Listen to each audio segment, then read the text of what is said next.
ಧರ್ಮಸ್ಥಳ ಪ್ರಕರಣಕ್ಕೆ ಸಂಬಂಧಪಟ್ಟಂತೆ ಇದೀಗ ಮೇಜರ್ ಬೆಳವಣಿಗೆಯನ್ನ ಕಂಡಿದೆ. 4 IPS ಅಧಿಕಾರಿಗಳ ವಿಶೇಷ ತನಿಖಾ ತಂಡವನ್ನ ರಚನೆ ಮಾಡಲಾಗಿದೆ. SITಯನ್ನ ರಚನೆ ಮಾಡಿದೆ ಸರ್ಕಾರ. ಇನ್ನು ತನಿಖೆ ಮಾಡುವಂತೆ ರಾಜ್ಯ ಸರ್ಕಾರ ಆದೇಶವನ್ನ ನೀಡಿದೆ. ಅಸ್ವಾಭಾವಿಕ ಸಾವುಗಳ ತನಿಖೆಗೆ SITಯನ್ನ ರಚನೆ ಮಾಡಲಾಗಿದೆ. ಅಸ್ವಾಭಾವಿಕ ಸಾವಾಗಿರ್ಬೋದು, ಕೊಲೆ, ಅತ್ಯಾಚಾರ ಕೇಸ್ ಇದೆಲ್ಲದಕ್ಕೂ ಸಂಬಂಧಪಟ್ಟಂತೆ ತನಿಖೆ ಆಗಬೇಕು ಅನ್ನುವಂತಹ ನಿಟ್ಟಿನಲ್ಲಿ ಸರ್ಕಾರ SITಯನ್ನ ರಚನೆ ಮಾಡಿದೆ. ಡಾಕ್ಟರ್ ಪ್ರಣವ ಮೊಹಂತಿ ನೇತೃತ್ವದಲ್ಲಿ ತನಿಖೆ ಆಗಲಿದೆ ಅನ್ನೋದಾಗಿಯೂ ಕೂಡ ಸದ್ಯ ಅಪ್ಡೇಟ್ಸ್ ಲಭ್ಯವಾಗ್ತಾ ಇದೆ. ಇನ್ನು ಸಮಗ್ರ ತನಿಖೆ ಆಗಬೇಕು ಅನ್ನುವಂತಹ ನಿಟ್ಟಿನಲ್ಲಿ ಸಾಕಷ್ಟು ಚರ್ಚೆಗಳು ಕೇಳಿ ಬರ್ತಾ ಇದ್ದು, ಇದು ಇವತ್ತು ನಿನ್ನೆಯ ವಿಚಾರ ಅಲ್ಲ. ಇನ್ನು ಕಳೆದ 20 ವರ್ಷಗಳಿಂದಲೂ ಕೂಡ ಅಲ್ಲಿ ಅತ್ಯಾಚಾರಗಳು, ಅನುಮಾನಾಸ್ಪದ ಸಾವಾಗಿರಬಹುದು, ನದಿಯ ದಂಡೆಯಲ್ಲಿ ಕಾಡುಗಳಲ್ಲಿ ಶವಗಳನ್ನ ಹೂತಿಡಲಾಗಿತ್ತು ಅನ್ನುವಂತಹ ಸಾಕಷ್ಟು ಆರೋಪಗಳೆಲ್ಲವೂ ಕೂಡ ಕೇಳಿ ಬರ್ತಾ ಇತ್ತು. ಈ ಹೇಳಿಕೆಗಳು, ಆರೋಪಗಳು ಮಾತಿಗೆ ಅಷ್ಟೇ ಸೀಮಿತವಾಗಿತ್ತು. ಹಾಗಾಗಿ ಇದಕ್ಕೆ ಸಂಬಂಧಪಟ್ಟಂತೆ ಆಳವಾದ ತನಿಖೆ ಆಗಿರಲಿಲ್ಲ ಅಂತ ಹೇಳಿ ಸಾಕಷ್ಟು ಜನ ತಮ್ಮ ಆಕ್ರೋಶವನ್ನ ವ್ಯಕ್ತಪಡಿಸ್ತಾ ಇದ್ರು. ಆ ಎಲ್ಲ ಸಾವಿಗೆ ನ್ಯಾಯ ಸಿಗೋದು ಯಾವಾಗ ಅನ್ನುವಂತಹ ದೊಡ್ಡ ಮಟ್ಟದ ಹೋರಾಟಗಳೆಲ್ಲವೂ ಕೂಡ ನಡೆದ್ವು. ಆದ್ರೆ ಈ ಕೇಸ್ ಮಾತ್ರ ಮುಂದಿನ ಹಂತದ ತನಿಖೆಗೆ ಹೋಗ್ತಾ ಇರಲಿಲ್ಲ. ಈ ಒಂದು ನಿಟ್ಟಿನಲ್ಲಿ ಸರ್ಕಾರಕ್ಕೂ ಕೂಡ ಸಾಕಷ್ಟು ಜನ ಒತ್ತಡವನ್ನ ಹಾಕ್ತಾ ಇದ್ರು. ಯಾಕೆ ನೀವು ಈ ಪ್ರಕರಣವನ್ನ ಸರಿಯಾದ ರೀತಿಯಲ್ಲಿ ತನಿಖೆಯನ್ನ ಮಾಡ್ತಾ ಇಲ್ಲ ಅನ್ನೋದಾಗಿ. ಹಾಗಾಗಿ ಅದೆಲ್ಲದಕ್ಕೂ ಕೂಡ ಉತ್ತರವನ್ನ ನೀಡಬೇಕು ಅನ್ನುವಂತಹ ನಿಟ್ಟಿನಲ್ಲಿ SITಯನ್ನ ಸರ್ಕಾರ ರಚನೆ ಮಾಡಿದೆ.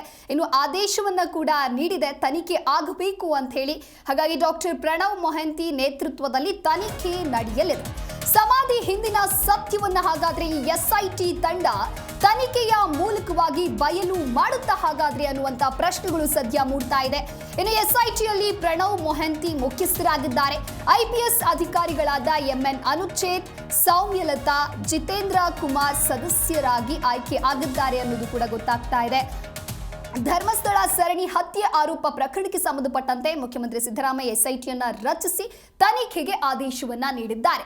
ಧರ್ಮಸ್ಥಳದ ಸುತ್ತಮುತ್ತಲಿನ ಪ್ರದೇಶದಲ್ಲಿ ಕಳೆದ ಕೆಲ ದಶಕಗಳಲ್ಲಿ ನಡೆದ ಅಸಹಜ ಸಾವುಗಳ ಬಗ್ಗೆ ತನಿಖೆಯನ್ನ ನಡೆಸುವಂತೆ ಭಾರಿ ಒತ್ತಡ ಕೂಡ ಕೇಳಿ ಬಂದಿತ್ತು. ಈ ಒಂದು ಹಿನ್ನೆಲೆಯಲ್ಲಿ ಸಿಎಂ ಸಿದ್ದರಾಮಯ್ಯ 4 ಸದಸ್ಯರ IPS ಅಧಿಕಾರಿಗಳ SITಯನ್ನ ರಚನೆ ಮಾಡಿದೆ.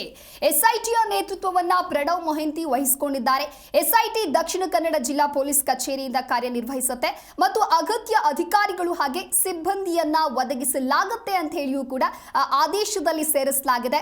ಇನ್ನು ಧರ್ಮಸ್ಥಳ ಪೊಲೀಸ್ ಠಾಣೆಯಲ್ಲಿ ಭಾರತೀಯ ನ್ಯಾಯ ಸಂಹಿತ ಸಂಬಂಧಿತ ವಿಭಾಗಗಳ ಅಡಿಯಲ್ಲಿ ಏನು ದಾಖಲಾಗಿದೆ ಈ ಅಪರಾಧ ಮತ್ತು ಕರ್ನಾಟಕದಾದ್ಯಂತ ಇತರ ಪೊಲೀಸ್ ಠಾಣೆಗಳಲ್ಲಿ ದಾಖಲಾಗಿರುವಂತಹ ಎಲ್ಲ ಇತರ ಕ್ರಿಮಿನಲ್ ಪ್ರಕರಣಗಳನ್ನ ತನಿಖೆ ಮಾಡೋದಕ್ಕೆ ವಿಶೇಷ ತನಿಖಾ ತಂಡವನ್ನ ರಚಿಸೋದು ಸೂಕ್ತ ಅಂತ ಹೇಳಿ ನೆನ್ನೆ ಶನಿವಾರ ಕೂಡ ಒಂದು ಆದೇಶವನ್ನ ನೀಡಲಾಗಿತ್ತು.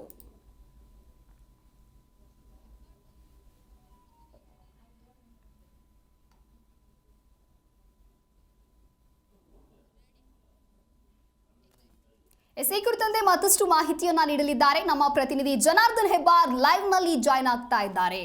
ಹೆಬ್ಬಾರ್, ಇನ್ನು ಧರ್ಮಸ್ಥಳದಲ್ಲಿ ಶವಗಳನ್ನ ಹೂತಿಟ್ಟಂತಹ ಪ್ರಕರಣ ಕೇವಲ ರಾಜ್ಯ ಅಷ್ಟೇ ಅಲ್ಲ, ರಾಷ್ಟ್ರ ವ್ಯಾಪಿಯಲ್ಲಿಯೂ ಕೂಡ ಸಂಚಲನಕ್ಕೆ ಕಾರಣವಾಗಿತ್ತು.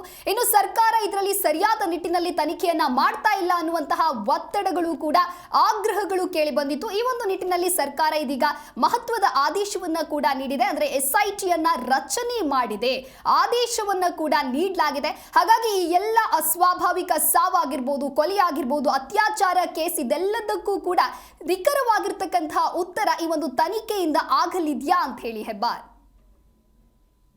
ಅದೇ ಒಂದು ನಿರೀಕ್ಷೆಯಲ್ಲಿ ಈಗ SIT ರಚನೆ ಆಗಿದೆ. ಈ ಒಂದು ಪ್ರಕರಣವನ್ನು ಭೇದಿಸಬೇಕು, ಯಾಕಾಗಿ ಇಷ್ಟೊಂದು ಚರ್ಚೆ ಆಗ್ತಾ ಇದೆ, ವಾಸ್ತವವೇನಿದೆ, ಇದೆಲ್ಲವನ್ನು ಕೂಡ ತಿಳಿಯುವಂಥ ಪ್ರಯತ್ನಕ್ಕೆ ಈಗ SIT ರಚನೆ ಆಗಿದೆ. ಕಾರಣ ಏನಂತಂದರೆ ದಿವ್ಯಾ, ಅನಾಮಧೇಯ ವ್ಯಕ್ತಿಯಿಂದ ಈ ಪ್ರಕರಣ ಆಚೆಗೆ ಬರ್ತಾ ಇದೆ. ಆ ವ್ಯಕ್ತಿ ಹೇಳ್ತಾ ಇರೋದು, ನಾನು ಪೊಲೀಸ್ ಠಾಣೆಗೆ ದೂರು ಕೊಡಲಿಕ್ಕೆ ಹೋದರೆ ಪೊಲೀಸರು ದೂರನ್ನು ಸ್ವೀಕರಿಸಿಲ್ಲ, ತನ್ನ ಮೇಲೆ ಸಾಕಷ್ಟು ಒತ್ತಡ ಇತ್ತು. ಈಗ ಆ ಥರ ಅಲ್ಲ, 1995ರಿಂದನೇ 98ನೇ ಇಸ್ವಿ ಆ ಸಂದರ್ಭದಲ್ಲೇ ಒಂದಷ್ಟು ಶವಗಳು ಸಿಗ್ತಾ ಇದ್ದು, ಕೆಲವರು ಆತ್ಮಹತ್ಯೆ ಮಾಡ್ಕೊಂಡಿರ್ಬೋದು ಅಥವಾ ನೀರಿನಲ್ಲಿ ಕೊಚ್ಚಿ ಹೋಗಿ ಬಂದಿರ್ಬೋದು, ಬೇರೆ ಬೇರೆ ಕಾರಣಕ್ಕಾಗಿ ಆಗಿರ್ಬೋದು ಅಂತ ತಿಳ್ಕೊಂಡು ಅದೆಲ್ಲವನ್ನ ಶವಗಳನ್ನು ಹೂತಾಗ್ತಾ ಇದೆ. ತಾನು ಅಲ್ಲಿ ಸ್ವಚ್ಛ ಮಾಡುವಂಥ ಕೆಲಸದಲ್ಲಿ ನಾನು ಅಲ್ಲಿ ಸೇರಿಕೊಂಡಿದ್ದೆ, ಸಿಬ್ಬಂದಿ ಕೆಲಸಕ್ಕಾಗಿ ನೇಮಕ ಮಾಡಿಕೊಂಡಿದ್ದೆ. ತನ್ನ ಮೇಲೆ ಒತ್ತಡ ಇತ್ತು ಅನ್ನೋಂಥ ವಿಚಾರವನ್ನು ಹೇಳಿದ್ದಾನೆ. ಆದರೆ ಯಾರಿಂದ ಯಾರಿಂದ ಒತ್ತಡ ಇತ್ತು, ಯಾಕಾಗಿ ಒತ್ತಡ ಇತ್ತು, ತಾನು ಈ ಶವಗಳನ್ನು ಹಾಗೆ ಯಾವುದೇ ರೀತಿಯಲ್ಲಿ ಪೊಲೀಸರ ಹಸ್ತಕ್ಷೇಪ ಇಲ್ಲದೆ ಪೊಲೀಸ್ ತನಿಖೆ ಆಗದೇನೆ ನೇರವಾಗಿ ಹೂತಾಕುವಂಥ ಕೆಲಸವನ್ನು ಮಾಡ್ತಾ ಇದ್ದೆ. ಅದಕ್ಕೆ ಆರಂಭದಲ್ಲಿ ನಾನು ನಿರಾಕರಿಸಿದ್ದೆ ಕೂಡ. ಆದರೆ ಆ ರೀತಿ ನಿರಾಕರಿಸಿದಂಥ ಸಂದರ್ಭದಲ್ಲಿ ತನ್ನ ಮೇಲೆ ಬಂದಂಥ ಬೆದರಿಕೆಯನ್ನು ಕೂಡ ಆತ ಕೋರ್ಟಿಗೆ ವಿವರಿಸ್ತಾನೆ, ಯಾವ ಮಟ್ಟಿಗೆ ತನ್ನನ್ನು ಬೆದರಿಸ್ತಾ ಇದ್ರು ಅಂತೇಳಿ. ಒಂದು ವೇಳೆ ಈ ಪ್ರಕರಣವನ್ನು ಏನಾದರೂ ನೀವು ಪೊಲೀಸರಿಗೆ ಹೇಳೋದು, ಇನ್ನೊಂದು ಮಾಡೋದು, ಬಹಿರಂಗಪಡಿಸೋದು ಅಂತ ಮಾಡಿದ್ರೆ, ಶವವನ್ನು ಸುಮ್ಮನೆ ಹೂತಾಕದೆ ಬೇರೆ ಏನಾದರೂ ಕಿತಾಪತಿ ಮಾಡಲಿಕ್ಕೆ ಹೋದರೆ ನಿನ್ನನ್ನು ಈ ಶವಗಳ ರೀತಿಯಲ್ಲಿಯೇ ತುಂಡು ಮಾಡಿ ಈ ಶವಗಳ ಜೊತೆಯಲ್ಲಿ ಹೂತಾಕ್ತೀವಿ, ಅಷ್ಟೇ ಅಲ್ಲ ನಿನ್ನ ಕುಟುಂಬದವರಿಗೂ ಕೂಡ ಇದೇ ರೀತಿ ಪರಿಸ್ಥಿತಿ ಬರುತ್ತೆ ಅನ್ನೋಂಥ ಬೆದರಿಕೆಯನ್ನು ಹಾಕಿದ್ರು ಅನ್ನೋಂಥ ವಿಚಾರವನ್ನು ಆ ಅನಾಮಧೇಯ ವ್ಯಕ್ತಿ ಹೇಳ್ತಾನೆ. ಕೋರ್ಟಿಗೆ ತನ್ನೆಲ್ಲ ಹೇಳಿಕೆಯನ್ನು ದಾಖಲಿಸ್ತಾನೆ. ಆ ನಂತರದಲ್ಲಿ ಈ ಪ್ರಕರಣ ಇನ್ನಷ್ಟು ಗಂಭೀರ ಸ್ವರೂಪವನ್ನು ಪಡ್ಕೊಳ್ತಾ ಹೋಗುತ್ತೆ. ಮಹಿಳಾ ಆಯೋಗದ ಅಧ್ಯಕ್ಷ ಕೂಡ ಇದರಲ್ಲಿ ಆಸಕ್ತಿಯನ್ನು ವಹಿಸ್ತಾರೆ, ಅದರ ಗಂಭೀರವಾಗಿ ತೆಗೆದುಕೊಳ್ತಾರೆ. ಪ್ರಕರಣವನ್ನು ತನಿಖೆಗೆ ವಹಿಸಬೇಕು ಅಂತೇಳಿ ಆಗ್ರಹಿಸ್ತಾರೆ. ವಿಪಕ್ಷ BJPಯಿಂದನೂ ಕೂಡ ಒಂದಷ್ಟು ಆಗ್ರಹ ಬರುತ್ತೆ. ಇಷ್ಟು ಮಾತ್ರ ಅಲ್ಲ ದಿವ್ಯಾ, ಕೇರಳ ಸರ್ಕಾರದಲ್ಲೂ ಸಹಿತ ಈ ವಿಚಾರವಾಗಿ ಚರ್ಚೆ ಆಗುತ್ತೆ ಮತ್ತು ಕೇರಳದ ಸಂಸದರೊಬ್ಬರು ಅಲ್ಲಿ ನೇರವಾಗಿ ಪತ್ರವನ್ನು ಬರೀತಾರೆ ಅಮಿತ್ ಶಾ ಅವರಿಗೆ. ಇಂಥ ಒಂದು ಪ್ರಕರಣ ನಡೆದಿದೆ, ಇದನ್ನು ಗಂಭೀರವಾಗಿ ಪರಿಗಣಿಸಿ ಅಂತೇಳಿ ಪತ್ರವನ್ನು ಬರೀತಾರೆ. ಅಂದರೆ ಈ ಪ್ರಕರಣ ಕೇವಲ ಧರ್ಮಸ್ಥಳಕ್ಕೆ ಮಾತ್ರ ಸೀಮಿತ ಆಗಿಲ್ಲ, ಇಡೀ ದೇಶಕ್ಕೂ ಕೂಡ ಇದು ಸಾಗ್ತಾ ಇದೆ, ಇಡೀ ದೇಶದ ಮಟ್ಟದಲ್ಲಿ ಚರ್ಚೆ ಆಗುವಂಥ ಸಂದರ್ಭ ಕಾಣಿಸ್ತಾ ಇದೆ. ಈ ಕಾರಣಕ್ಕಾಗಿ ರಾಜ್ಯ ಸರ್ಕಾರಕ್ಕೂ ಸಹಿತ ಇದ್ರ ಒಂದು ರೀತಿಯಲ್ಲಿ ಒತ್ತಡ ಬರ್ತಾ ಹೋಯಿತು. ಯಾವ ಕಾರಣಕ್ಕಾಗಿ ಇದನ್ನು ಸುಮ್ಮನೆ ಬಿಟ್ವಿ ಅಂತಂದರೆ ಆಗಲ್ಲ, ಇದು ಇನ್ನಷ್ಟು ಒತ್ತಡ ಬರುತ್ತೆ, ಇದರ ಲಾಭವನ್ನು ವಿಪಕ್ಷ ಪಡ್ಕೊಳ್ಳೋಂಥ ಕೆಲಸ ಆಗ್ಬೋದು. ಹಾಗಾಗಿ ತಕ್ಷಣವೇ ಇದನ್ನು SIT ತನಿಖೆಗೆ ವಹಿಸಬೇಕು ಅಂತೇಳಿ ಮುಖ್ಯಮಂತ್ರಿಗಳು ಮತ್ತು ಗೃಹ ಸಚಿವರಿಬ್ಬರು ಸೇರಿ ಚರ್ಚೆಯನ್ನು ನಡೆಸ್ತಾರೆ. ಸಭೆಯನ್ನು ನಡೆಸಿ SIT ರಚನೆ ಮಾಡೋದಕ್ಕೆ ನಿನ್ನೆಯೇ ತೀರ್ಮಾನವನ್ನು ಮಾಡಿದರು. ತೀರ್ಮಾನ ಮಾಡಿ ಆದೇಶವನ್ನು ಕೂಡ ಹೊರಡಿಸಿದರು. 4 IPS ಅಧಿಕಾರಿಗಳನ್ನು ನೇಮಿಸಿ ಅವರ ನೇತೃತ್ವದಲ್ಲಿ ಅವರ ತಂಡವನ್ನು ಕಟ್ಟಿ, IPS ಅಧಿಕಾರಿಗಳ ತಂಡವನ್ನು ಕಟ್ಟಿ SIT ತನಿಖೆಯನ್ನು ಮಾಡಬೇಕು. ಇದನ್ನು ಬೆಂಗಳೂರು ಕಮಿಷನರ್ ಮೂಲಕವಾಗಿ ಆದಷ್ಟು ಶೀಘ್ರದಲ್ಲಿ ಸರ್ಕಾರಕ್ಕೆ ವರದಿಯನ್ನು ಸಲ್ಲಿಸಬೇಕು ಅಂತೇಳಿ ಕೂಡ ಸೂಚನೆ ಕೊಟ್ಟಿದ್ದಾರೆ. ಇಲ್ಲಿ ಯಾವುದೇ ಗಡುವಿಲ್ಲ. ಆದರೆ SIT ರಚನೆ ಮಾಡಿರೋ ಕಾರಣಕ್ಕಾಗಿ ಇದು ಬೇಗ ಹೊರಗೆ ಬರಬಹುದು. ಇನ್ನೊಂದು ಸ್ಪಷ್ಟವಾಗಿ ಗೃಹ ಸಚಿವರು ಹೇಳಿರೋದು ಏನಂತಂದರೆ ದಿವ್ಯಾ, ಧರ್ಮಸ್ಥಳ ಪ್ರಕರಣ ಅಂದ ತಕ್ಷಣ ಎಲ್ರಿಗೂ ತಕ್ಷಣಕ್ಕೆ ನೆನಪಿಗೆ ಬರ್ತಾ ಇರೋದು ಅಥವಾ ಬರೋದು ಅಲ್ಲಿ ಸೌಜನ್ಯ ಕೇಸ್. ಸೌಜನ್ಯ ಅವಳನ್ನ ಹತ್ಯೆ ಮಾಡಿದ್ದಾರೆ, ಅತ್ಯಾಚಾರ ಮಾಡಿದ್ದಾರೆ, ಆದರೆ ಅದರಲ್ಲಿ ಪ್ರಭಾವಿಗಳಿದ್ದಾರೆ. ಆ ಕಾರಣಕ್ಕಾಗಿ ಅದು ಬೆಳಕಿಗೆ ಬರ್ತಾ ಇಲ್ಲ, ಅದರ ಬಗ್ಗೆ ತನಿಖೆ ಆಗಬೇಕು ಅಂತೆಲ್ಲ ಆಗ್ರಹ ಇತ್ತು. ಆದರೆ ಈ SIT ರಚನೆ ಆಗಿರೋದು ಆ ಪ್ರಕರಣಕ್ಕೆ ಸಂಬಂಧಪಟ್ಟ ಹಾಗೆ ಅಲ್ಲ. ಮುಂದೆ ತನಿಖೆ ನಡೆಸ್ತಾ ಹೋದಂಥ ಸಂದರ್ಭದಲ್ಲಿ ಇದಕ್ಕೆ ತಳುಕು ಹಾಕ್ಕೊಳ್ಳುತ್ತೋ ಬಿಡುತ್ತೋ ಗೊತ್ತಿಲ್ಲ. ಆದರೆ ಸದ್ಯಕ್ಕಂತೂ ರಚನೆ ಆಗಿರೋದು ಈ SITಯ ಕೆಲಸ, ಪ್ರಮುಖ ಕೆಲಸ ಅಂತಂದರೆ ಒಂದಷ್ಟು ಶವಗಳು, ಮಹಿಳೆಯರ ಶವ, ವಿದ್ಯಾರ್ಥಿನಿಯರ ಶವ ಎಲ್ಲ ಸಿಕ್ಕಿದೆ ತನಗೆ, ಅಲ್ಲಿ ಅವ್ರನ್ನ ಹೂತಾಕಿದ್ದೆ, ತಾನು ಶವಗಳನ್ನು ಹೂತಾಕಿದ್ದೆ ಅಂತೇಳಿ ಅನಾಮಧೇಯ ವ್ಯಕ್ತಿಯನ್ನು ಹೇಳಿದ್ನಲ್ಲ, ಆ ವಿಚಾರಕ್ಕೆ ಸಂಬಂಧಪಟ್ಟಂಗೆ ತನಿಖೆ ನಡೆಸೋದಕ್ಕೆ SIT ರಚನೆ ಆಗಿದೆ. ಇವರು ರಚನೆ ಮಾಡೋಂಥ ಸಂದರ್ಭದಲ್ಲಿ ಇನ್ನೇನೆಲ್ಲ ವಿಚಾರ ಬೆಳಕಿಗೆ ಬರುತ್ತೆ, ಯಾರು ಆತನಿಗೆ ಬೆದರಿಕೆ ಹಾಕ್ತಾಯಿದ್ರು, ಯಾವ ಕಾರಣಕ್ಕಾಗಿ ವಿಚಾರವನ್ನು ಬಹಿರಂಗಪಡಿಸಬಾರ್ದು ಅಂತ ಹೇಳ್ತಾಯಿದ್ರು, ಒತ್ತಡ ಹಾಕ್ತಾ ಇದ್ದವ್ರು ಯಾರು, ಇದರ ಹಿಂದೆ ಯಾರು ಪ್ರಭಾವಿಗಳಿದ್ದಾರೆ, ಆತ ಸುಳ್ಳು ಹೇಳಿದಾನ, ನಿಜ ಹೇಳಿದಾನ, ಇದೆಲ್ಲವೂ ಕೂಡ ತನಿಖೆಯಿಂದ ಸ್ಪಷ್ಟವಾಗಿ ಗೊತ್ತಾಗಬೇಕಾಗತ್ತೆ. ಯಾಕಂದರೆ ಆತ ಗಂಭೀರವಾದಂಥ ಆರೋಪವನ್ನು ಮಾಡಿದ್ದಾನೆ, ತನ್ನ ಮೇಲೆ ಅಷ್ಟರ ಮಟ್ಟಿಗೆ ಒತ್ತಡ ಇತ್ತು. ಪೊಲೀಸರು ಕೂಡ ಇದನ್ನು ತನಿಖೆಯಲ್ಲಿ ಪ್ರಕರಣವನ್ನು ದಾಖಲಿಸಿಕೊಳ್ಳಲಿಕ್ಕೆ ಹಿಂದೇಟಾಗ್ತಾ ಇದ್ರು ಅನ್ನೋ ಮಾತನ್ನು ಕೂಡ ಆತ ಹೇಳಿದ್ದಾನೆ ಅನ್ನುವಾಗ ಇದು ಬಹಳ ಗಂಭೀರವಾದಂಥ ವಿಚಾರ ಆಗುತ್ತೆ. ಇದನ್ನು ರಾಜ್ಯ ಸರ್ಕಾರ ಕೂಡ ಸದ್ಯಕ್ಕೆ ಗಂಭೀರವಾಗಿ ಪರಿಗಣಿಸಿದೆ. ಅವರದೇ ಪಕ್ಷದ ಪ್ರಮುಖರು ಅಂದರೆ ಮಹಿಳಾ ಆಯೋಗದ ಅಧ್ಯಕ್ಷರು ಕೂಡ ಇದಕ್ಕೆ ಆಗ್ರಹ ಮಾಡಿರೋ ಕಾರಣಕ್ಕಾಗಿ SIT ರಚನೆಯಾಗಿದೆ. SITಯಿಂದ ಏನೆಲ್ಲ ವಿಚಾರ ಬೆಳಕಿಗೆ ಬರಬಹುದು, ಇದು ಈಗ ಇರುವಂತಹ ಕುತೂಹಲ. ಧರ್ಮಸ್ಥಳ ಅಂದ ತಕ್ಷಣ ಹೆಸರು ಹೇಳ್ದೇನೆ ಅಲ್ಲಿ ಪ್ರಭಾವಿಗಳು ಯಾರಿರಬಹುದು ಅಂತೇಳಿ ಎಲ್ರಿಗೂ ಗಮನಕ್ಕೆ ಬರುತ್ತೆ. ಅವರ ಮೇಲೆ ಸಾಕಷ್ಟು ಬಾರಿ ಆರೋಪಗಳು ಕೂಡ ಬಂದಿದೆ. ಆರೋಪ ಬಂದ ಮಾತ್ರಕ್ಕೆ ಎಲ್ಲರೂ ಆರೋಪಿಗಳು ಅಂತಲ್ಲ, ಅಪರಾಧಿಗಳು ಅಂತಲ್ಲ. ಅದು ಇರುವಂಥ ಆರೋಪಕ್ಕೆ ಪುಷ್ಟಿ ನೀಡುವಂಥ ಬೆಳವಣಿಗೆಯಲ್ಲಿ ನಡೆದಿದೆಯಾ ಅಥವಾ ಇದು ದುರುದ್ದೇಶಪೂರ್ವಕವಾಗಿ ಯಾರನ್ನ ವಧೆ ಮಾಡೋದಕ್ಕಾಗಿ ಈ ರೀತಿಯ ಪ್ರಯತ್ನವನ್ನು ಮಾಡಿದಾರಾ, ಇದೆಲ್ಲವೂ ಕೂಡ ಸ್ಪಷ್ಟವಾಗಿ ಗೊತ್ತಾಗಬೇಕಾಗತ್ತೆ.